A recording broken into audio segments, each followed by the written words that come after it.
Good morning students. पहले वाले जो वीडियो था उसमें हमने चैप्टर फर्स्ट से लेकर थर्ड तक किया। उसके बाद मैंने आपको एक असाइनमेंट दिया है करंट अफेयर्स का। वो पहले वाले चैप्टर्स आपको जो आंसर की दे रखी है पीछे, you have to fill them. आपको तीनों चैप्टर्स फिल करने हैं। आज जो पढ़ाएंगे वो वाले चैप्टर्स भी आपको फिल करने हैं और साथ में लर्न भी करना है, ठीक है। तो आज हम स्टार्ट करेंगे चैप्टर 4 से, आर्टिस्ट रिमेंबर्ड फॉर एवर, ठीक है। ऐसे आर्टिस्ट जो कि हमेशा याद किए जाते हैं, याद रखे जाते हैं, उनके कुछ यूनिक वर्क होते हैं जो कि हमेशा याद रहते हैं लोगों को, ठीक है।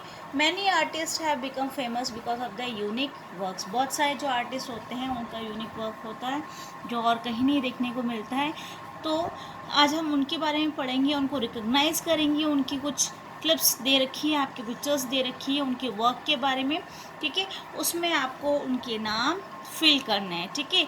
आपको नीचे दे रखे हैं आंसर्स, आपको इसमें फिल करने हैं। आंसर की आपके पीछे दे रखी है। ये लिथुआनियन आर्टिस्ट है जो कि आपको ट्रांसफॉर्म करते हैं स्ट्रीट्स, जो कि पेनांग मलेशिया की है, जिसमें आपके ब्रिलियंट सीरीज़ मिलती है। इंटरेस्टिंग जो म्यूरल्स, जो भित्ति चित्र होते हैं उसके बारे में, ठीक है। ये कॉम्बिनेशन है आपका पेंटेड फिगर्स का, प्रॉप्स का, लाइक ओल्ड बाईसाइकिल्स और मोटरसाइकिल्स का। इसमें ये आपको डिस्प्ले करते हैं इस तरीके से, ठीक है।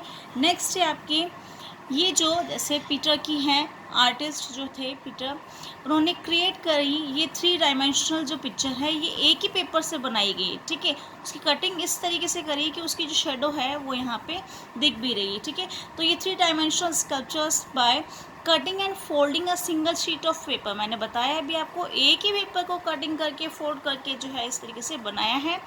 The remains of cut and folded paper appear as the shadow of the formed structure. जो स्ट्रक्चर उन्होंने बनाया है, वो जो फॉर्म किया है, उसी का शेडो जो यहाँ पे आपको दिखाई देता है। तो ये है अलग अलग आर्टिस्ट जिनकी जो चीज़ें उन्होंने बनाई है वो यूनिक है, ठीक है। नेक्स्ट है आपके रशियन इजराइली मॉडर्न आर्टिस्ट जो है, उन्होंने वर्क करा है यूनिक पैरेट नाइफ का steel blade used for mixing colours, उसका यूटिलाइज करा है। बहुत सारे जो आपके इसमें ब्राइट ऑयल कलर्स जो है, इसको ब्यूटीफुल बनाने के लिए ऑयल पेंटिंग को यूज़ किए गए। He creates unique landscapes and figures, landscapes वगैरह और फिगर्स उन्होंने बनाए हैं इससे, ठीक है। नेक्स्ट है आपके इटालियन आर्टिस्ट जो कि ब्यूटीफुल पोर्ट्रेट्स बनाते हैं। फेमस है आपके people like Steve Jobs and Dalai Lama, जो फेमस है उनके ह्यूमन फिगर्स पे, जैसे फिंगर्स है या कुछ भी है, उस फिंगर्स पे जो है वो इस तरीके से आपके आर्टिस्ट जो है उनकी पिक्चर बना देते हैं, उनके पोर्ट्रेट्स बना देते हैं, ठीक है। यानी फिंगर्स पे भी इस तरीके से आपके ये जो है पोर्ट्रेट तैयार कर देते हैं, जो उनकी शक्ल होती है उस तरीके से एज इट इज़ वो ड्रॉ कर देते हैं। This artist makes beautiful portraits using a variety of naturally coloured shells and pebbles found on the beaches. आपने देखा होगा बीच पेबल्स वगैरह आपको मिलते हैं, शेल्स वगैरह मिलते हैं, उससे ये आपको जो है ये पिक्चर जो है पोर्ट्रेट जो है उन्होंने आर्टिस्ट ने बनाई है। नेक्स्ट है आपके ब्रिटिश आर्टिस्ट जिन्होंने एक सीरीज़ बनाई है स्ट्रीट सीन्स की, जो कि लंदन, टोक्यो, मुंबई आदि अलग अलग जगहों की है।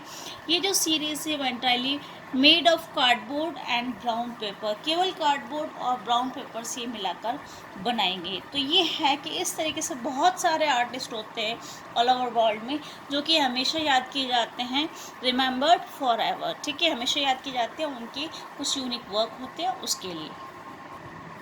नेक्स्ट चैप्टर है आपका 5th, world's best shopping streets. ये जो शॉपिंग स्ट्रीट्स है, आप लोग भी जाते हैं शॉपिंग करने के लिए, ठीक है। ये जैसे कि आपके डिज़ाइनर बुटीक्स है, पॉपुलर स्टोर्स है, ये मेजर अट्रैक्शन होते हैं टूरिस्ट लोगों के लिए ऑल ओवर वर्ल्ड में। सब जगह पे फेमस होता है कुछ ना कुछ, ठीक है। तो हम देखते हैं कि आप लोग बहुत सी बार विंडो शॉपिंग करने के लिए भी जाते हैं, ठीक है। हाई फैशन जो आपका होता है वो ज्वेलरी और सब चीज़ों के लिए आप लोग जाते हैं, ठीक है। ये आप देखेंगे अलग अलग जगहों के आपको पिक्चर्स दी गई हैं, जिसमें आपके ये 9 पिक्चर्स है जो वर्ल्ड में अलग अलग जगहों पे फेमस है ये, और जो कि आपके लिए जो है शॉपिंग स्ट्रीट्स के रूप में है, फेमस है, जहाँ पे आप शॉपिंग करने जाते हैं अलग अलग जगहों पे ऑल ओवर वर्ल्ड में। जैसे आपके बॉन्ड स्ट्रीट जो कि लंदन यूके की फेमस है, एवेन्यू मॉन्टेग जो है पेरिस फ्रांस का है। तो ये अलग अलग जो है जगह हैं। इन पिक्चर्स को आपको जो है आइडेंटिफाई करना है, उसको आंसर्स से लिखना है। क्लियर? तो ये है आपके best shopping streets all over जो वर्ल्ड में है। नेक्स्ट चैप्टर है आपका 6 लेगेसी ऑफ महात्मा गांधी। इसमें सब कुछ आपके जो है अपने इंडिया जो महात्मा गांधी थे तो इंडिया के बारे में उन्होंने क्या क्या करा है इंडिया में, उन सब के बारे में दे रखा, उनके जन्म के बारे में। ठीक है, तो फादर ऑफ नेशन जिनको हम कहते हैं, in India he is officially given the honour of the father of the nation. हमारे यहाँ पे इंडिया में जो इनको जो है यहाँ पे फादर ऑफ राष्ट्रपिता के नाम से हम लोग जानते हैं, इनको ऑनर दिया गया है। एवरी ईयर हिज बर्थडे आप लोगों को पता है ऑलरेडी, हम 2 अक्टूबर को जो है, जैसा कि इनका जन्म 1869 में हुआ था। ठीक है, तो 2 अक्टूबर को हम इनका जन्म दिवस जो है मनाते हैं, सेलिब्रेटेड एज गांधी जयंती के रूप में हम इसको मनाते हैं। ठीक है, यूनाइटेड नेशंस की जो जनरल असेंबली है unanimously adopted a resolution by the declaring October 2 as the International Day of Non-Violence। ये जो अक्टूबर 2 है वो यूनाइटेड जो नेशंस उन्होंने जनरल असेंबली में ये अडॉप्ट करा है 2 अक्टूबर को एक अहिंसा दिवस के रूप में, अंतर्राष्ट्रीय अहिंसा दिवस यानी international day of non violence. ठीक है, 1999 की बात बता रहे हैं हम। टाइम मैगजीन जो है उन्होंने नेम करा Gandhi ji as the person of the century, यानी शताब्दी का जो है उनको पर्सन बताया गया मैगजीन में। प्रोमिनेंट स्टैच्यूज़, मॉन्यूमेंट्स और प्लेसेस जो है रिलेटेड है आपके महात्मा गांधी से, उनकी कहाँ कहाँ पे जो इम्पोर्टेंट चीज़ें स्टैच्यूज़ वगैरह बनी हुई है उसके बारे में हम पढ़ेंगे। ठीक है, In today's world, Mahatma Gandhi's principles of non-violence, truth and simplicity are remembered by people all over the world। ये सब चीज़ें आपने हिस्ट्री में भी पढ़ी है कि आज भी हम वर्ल्ड में महात्मा गांधी जी के जो सिद्धांत है, प्रिंसिपल्स है, अहिंसा, सत्य और जो सिंप्लिसिटी है, साधारण जीवन जो है वो अपनाते हैं और वो रिमेंबर किए जाते हैं इन सब चीज़ों के लिए ऑल ओवर वर्ल्ड में। ठीक है, ये आपको आइडेंटिफाई करने हैं स्टैचूज़ और मॉन्यूमेंट्स जो अलग अलग जगहों पे हैं आपके, और उनके नेम्स वगैरह लिखने हैं वो कहाँ पे लोकेट है। ठीक है, जैसे it is close to the place where he studied law. ये वो प्लेस जहाँ पर उन्होंने लॉ के कानून की पढ़ाई करी, तो लंदन। ठीक है, स्क्वायर गार्डन जो है वो लंदन का। ये नीचे जो आपको प्लेसेस दे रखी हैं वो आपको इसमें फिल करनी है। नेक्स्ट, यानी स्टैचू देख कर के आपको पहचानना है कि ये प्लेस किस जगह पे है। This is the place where he was thrown out from the first class compartment of a train. आपने देखा पढ़ा भी है कि आपके जो साउथ अफ्रीका जब वो दौरे पे गए थे तो उनको कंपार्टमेंट जो था फर्स्ट क्लास श्रेणी का जो कंपार्टमेंट होता है ट्रेन में, वहाँ से उनको नीचे उतार दिया गया। तो वो प्लेस है यहाँ पे जो ये स्टैच्यू बनी गई साउथ अफ्रीका की। It is the place where Indian laws are made. ये पार्लियामेंट हाउस है न्यू दिल्ली, जहाँ पे ये स्टैच्यू गांधी जी का बना हुआ है। ठीक है, his wax statue is in this world famous museum. यहाँ पे वैक्स से इनका स्टैच्यू बनाया गया है, वर्ल्ड फेमस म्यूज़ियम है यहाँ पे, जो कि आपके Madame Tussauds wax museum London में है। It is the monument with हे Ram Gandhi ji last words written on it. ये मोन्यूमेंट वो है जहाँ पे जो गांधी जी के लास्ट वर्ड जो है हे राम लिखे गए हैं इस पर, जो कि यहाँ पे समाधि स्थल है राजघाट न्यू दिल्ली।